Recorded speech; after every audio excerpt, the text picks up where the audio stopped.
जैसे ही विजय चाचू को पता चला कि उनका चमचा पकड़ा गया है तो उन्होंने उस पर गोली चला दी और वो वहीं मर गया।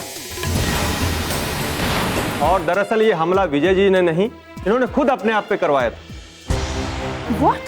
तो पांडे जी, क्या ये वही आदमी है जिसने सरोजनी चौटाला के ऊपर हमला करवाया था?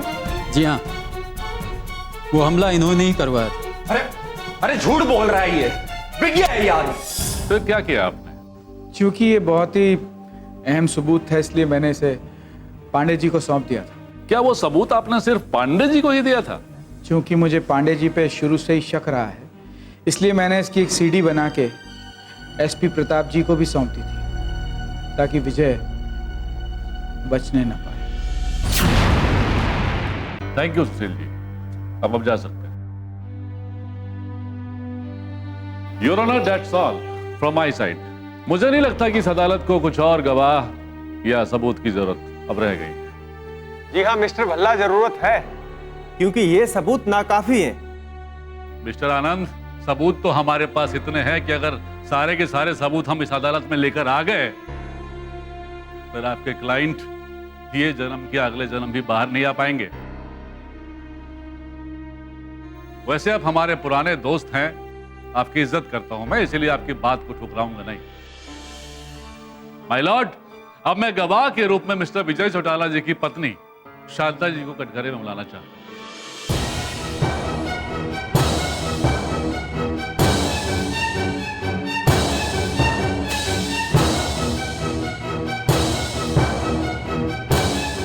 इजाजत है।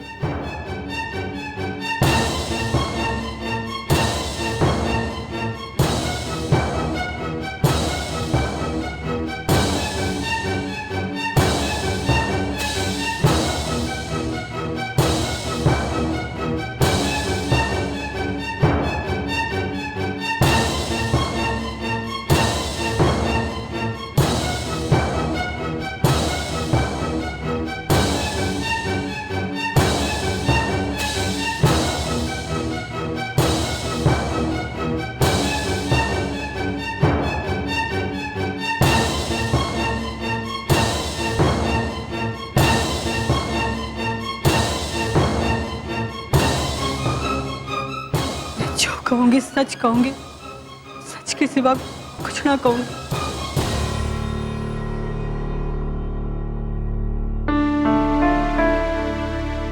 आपका नाम? जी, शांता चौटाला। सामने खड़े इस आदमी को आप जानती हैं?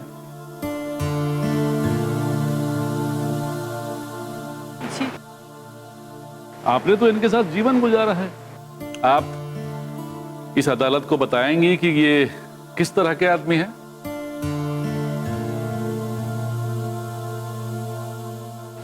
शुरू तो मैं इन्हें बहुत ही अच्छा आदमी समझती थी,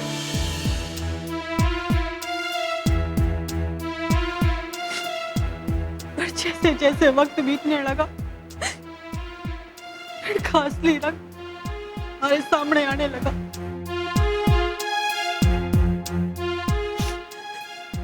और फिर वो वक्त भी आया जब इनके चेहरे से सारे मुखौटे गिर गए। इनकी असलियत हमारे सामने आ गई।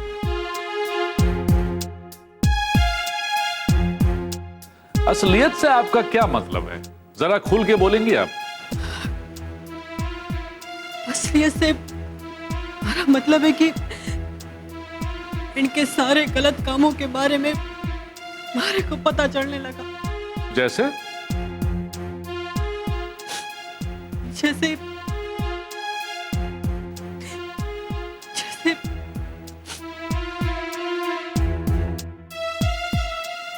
इन्होंने बीमे की मोटी रकम पाने के लिए गांव के गरीब किसानों को नकली शराब पिला के मार डाला।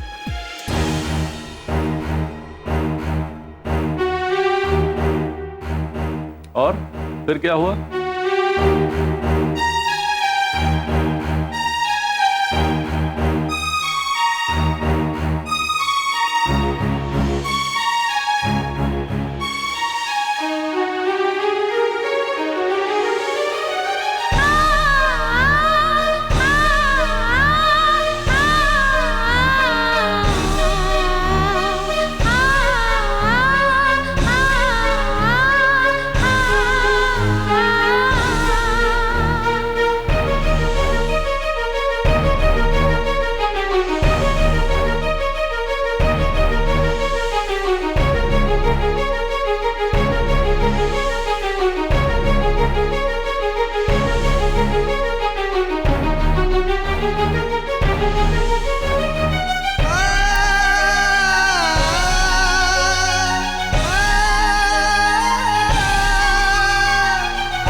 Thank you Shanta ji. Your witness please. वैसे इस केस में अब पूछने के लायक कुछ रहा नहीं। Know questions. शांता जी अब जा सकती हैं। That's all, my lord.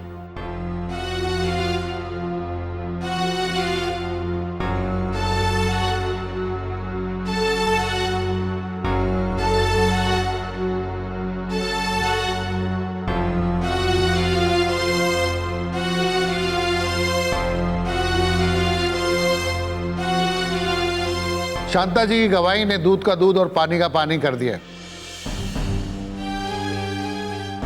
तमाम सबूतों और गवाहों के बयानात को मद्देनजर रखते हुए यह अदालत इस नतीजे पे पहुंची है कि विजय ने ही मंगल सिंह का खून किया है।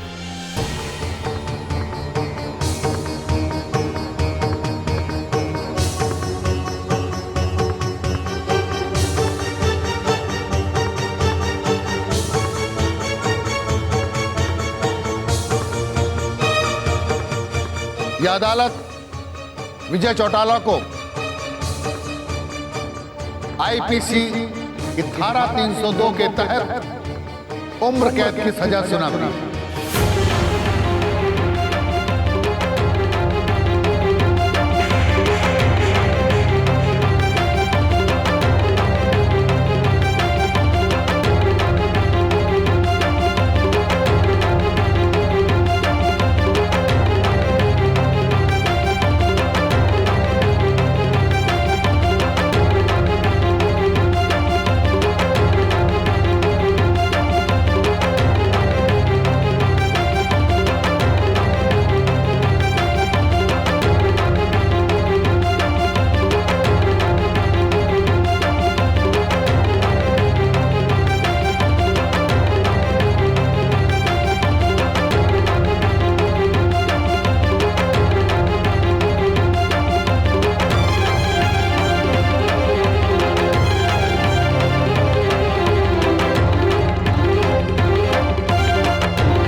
Court is adjourned for the day.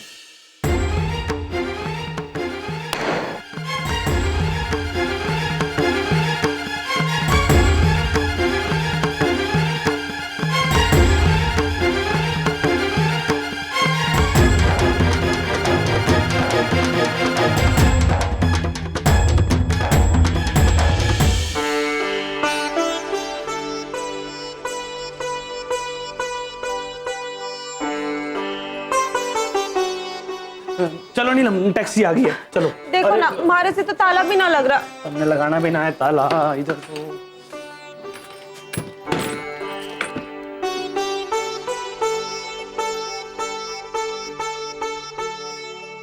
चलो चलो।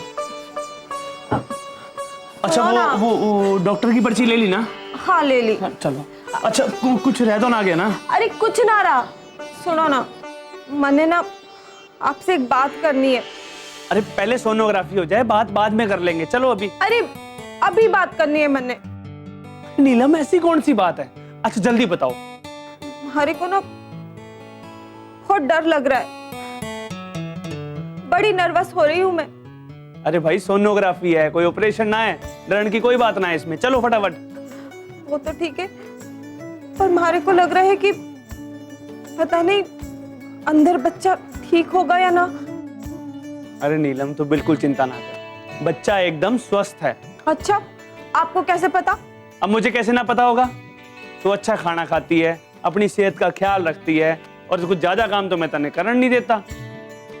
तो फिर बच्चा स्वस्थ ना होगा तो कैसा होगा? हाँ अब चलें?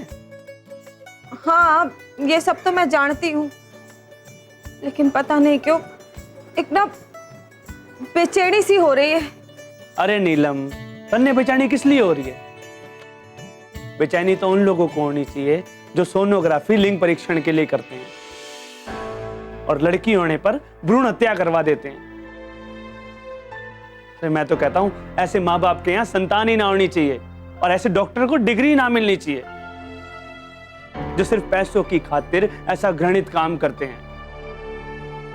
और आज ये समाज में जो स्त्री और पुरुष के अनुपात में फर्क आया है ना, इसका सिर्फ एक ही कारण है, और ये सोनोग्राफी। हमारी सरकार ने तो इसे गैर कानूनी कहा है, लेकिन ये डॉक्टर सिर्फ पैसों की खातिर बिक जाते हैं और ये सोनोग्राफी में लिंग परीक्षण करते हैं।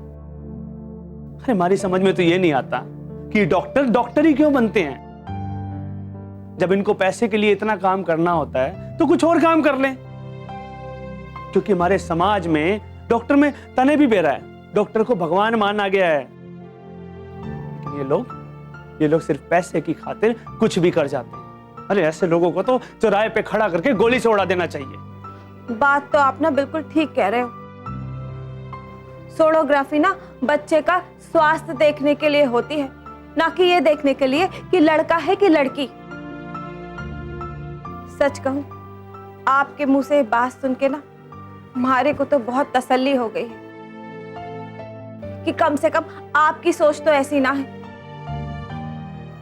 वरना मैं तो सोच सोच के मर ही जाती। हाँ, अरे ऐसे कैसे मरने देंगे तुझे? अभी तो तुमने हमारी बहुत सेवा करनी है। एक बार जरा बच्चा तो हो जाने तो अच्छे से सेवा कराऊंगी मैं आपसे। अब पहले सोनोग्राफी करा लो, चलो। कहाँ चले? हाथ पकड़ो। अरे क्या है ना, अभी इसे सेवा करने की आदत डाल लो। चलो। बेटा सरोज ने सजा तो विजय को मिली है, फिर तुम्हारा मुंह काहे को लटके? जरा देखिए कोमल और चाची को।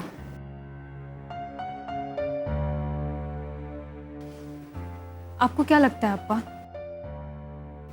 क्या वो दोनों इस फैसले से खुश हैं?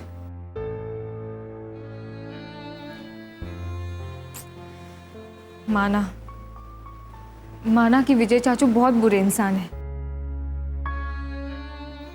उन्होंने हमें, अपने परिवार को, यहाँ तक कि पूरे गांव वालों को बहुत परेशान किया, बहुत सताया। पर है तो वो कोमल के पापा ही ना। चाची भी चाहे जितना कुछ कर ले, अपना मंगलसूत्र निकाल ले, बिंदी पहनना छोड़ दे, पर ये सच तो नहीं बदलेगा ना कि वो उनके पति है। देखो बेटा, तुम जरूर से ज्यादा भावुक हो रही। अगर व्यवहारिक दृष्टि से देखोगी ना, तो इस फैसले में उनकी भलाई हो। कोई तुमको रोज रोज मारे, जिसको तो निभाते निभाते तुम तिल तिल मारो, ऐसा रिश्ता किसी काम का नहीं होता है बेटा, किसी काम का नहीं।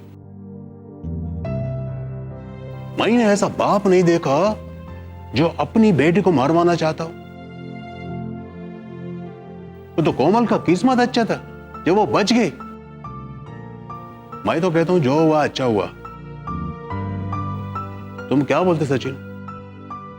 अप्पा, मेरा यह मानना है कि हम इस बारे में जितनी बात कर लें, लेकिन कोमल और आंटी के दिल पे चोट तो लगी है। बाप कितना भी बुरा हो, आखिर वो औलाद का बाप ही होता है।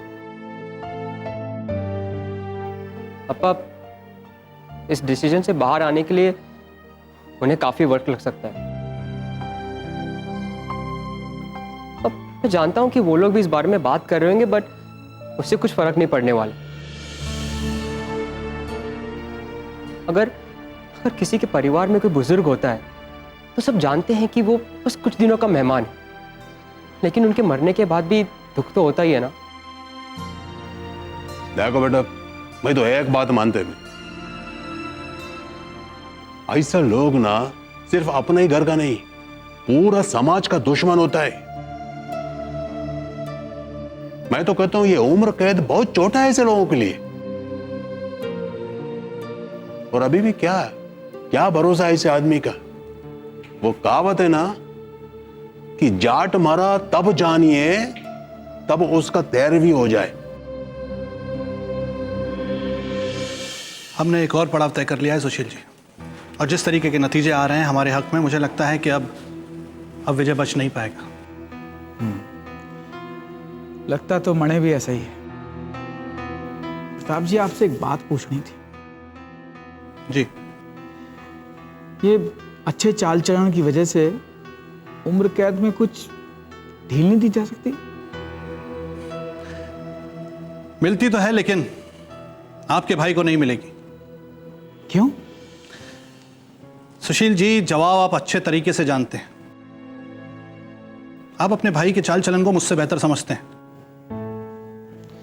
जानता हूं प्रताप जी, पर कभी कभी इंसान के जीवन में ना ऐसी घटना जरूर घट जावे है कि उसके चरित्र में आमूल चूल परिवर्तन हो जाता है।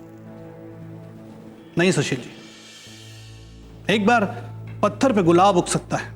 हो सकता है कि गिरगिट अपना रंग बदलना छोड़ दे, और यह भी हो सकता है कि हिंदुस्तान से पूरी तरीके से भ्रष्टाचार मिट जाए, लेकिन आपका भाई नहीं सुधर सकता। ईश्वर उसे सद्बुद्धि दे, मैं तो यही प्रार्थना कर सकता हूं। सच पूछिए प्रताप जी, तो मारे से शांता और कोमल के चेहरे नहीं देखे जाते। मुझे लगता है कि ये सब मारा किया धरा हुआ है। ना मैं उसके लिए इतने सारे सबूत जुटाता, ना इतने केस ठोकता, और ना इनका सहारा छीनता। सब मारी वजह से। नहीं सुशील जी, कैसी बातें कर रहे हैं? अगर आप इस तरीके की बातें करेंगे तो कैसे चलेगा? आप इस परिवार की जिम्मेदारी हैं, आप परिवार के बड़े हैं, आपको सबको संभालना होगा। और वैसे भी आप एक बात अच्छे से समझ लीजिए कि आप निमित्त मात्र हैं। ईश्वर तो चाहता ही था कि उसे सजा हो। हाँ, यह हो सकता है कि माध्यम आप नहीं, कोई और होता। माँ धीरज रखिए, ये सब तो एक ना एक दिन होना ही था। जानती हूँ बेटा, और मैं इन सब के लिए तैयार भी थी। पता नहीं क्यों जब जो सामने इन्हें उम्र कैद की सजा सुनाई तो उसे रहा नहीं गया। आखिर जो भी हो, वो है तो तेरे बापू ना। जानती हूँ माँ, अच्छे से जानती हूँ और समझती भी हूँ, लेकिन जब मैं उन परिवारों के बारे में सोचती हूँ जिनको बापू ने उजाड़ दिया, जब उन गरीब किसानों के बारे में सोचती हूँ जिनसे गलत कागजातों पर अंगूठा लगवाकर उन्हें उम्र भर के लिए कर्जदार कर दिया। आपको पता है माँ, बापू ने एक दो ना सैकड़ों खून किए और लाखों लोगों की बद्दुआएं भी ली हैं बापू ने। ये जो सजा मिली है ना बापू को, ये तो कुछ भी ना है उसके सामने। तो सच कहती,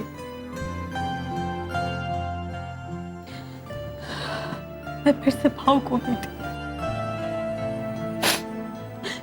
इंसान ना अपनों के प्रति स्वार्थी हो ही जावे। मैं अपने मोह में ये भी भूल गई कि इन्होंने एक नहीं कईयों के मांग का सिंदूर उजाड़ा।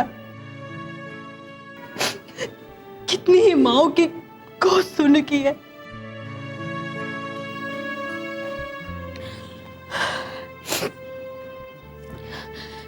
ऐसे में वाकई ये सजा कम। माँ आप चुप हो जाइए, रोइए ना।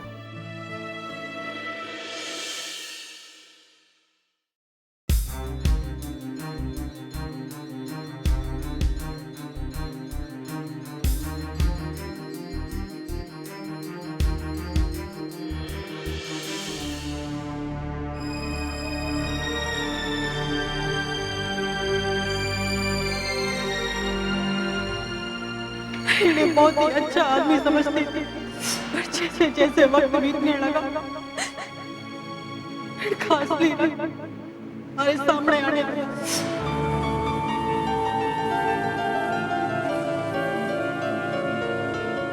और फिर वो वक्त भी आया जब इनके चेहरे से सारे मुखौटे गिर गिर इनकी असलियत हमारे सामने आ गई।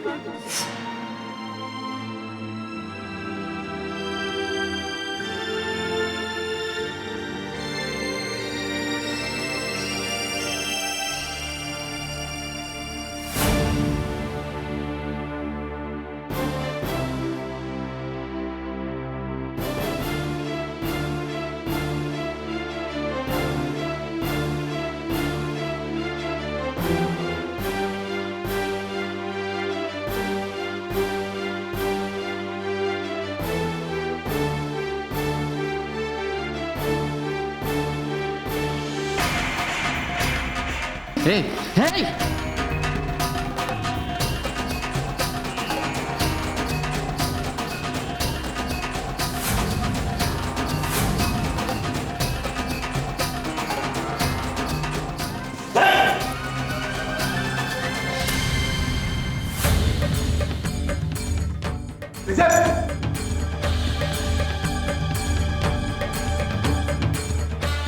देगा एसपी साहब, हैंड्स अप। कोई हिलेगा नहीं। कोई नहीं हिलेगा।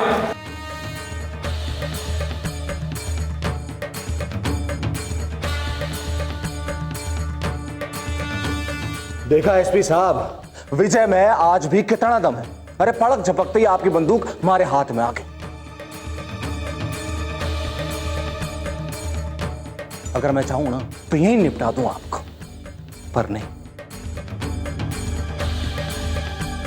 ऐसा करूंगा नहीं मैं।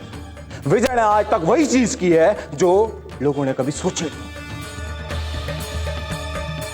जय, ये क्या पागलपन है? पिस्तौल दे दे, पिस्तौल दे दे प्रताप जी की।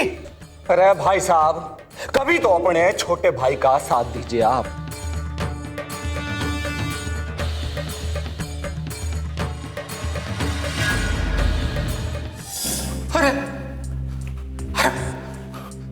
अरे हमारी छोरी, अरे हमारी छोरी घर पे अकेली है।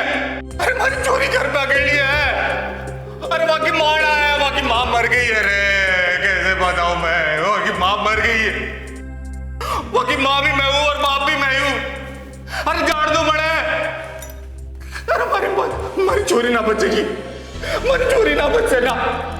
मर जाने दो यहां से।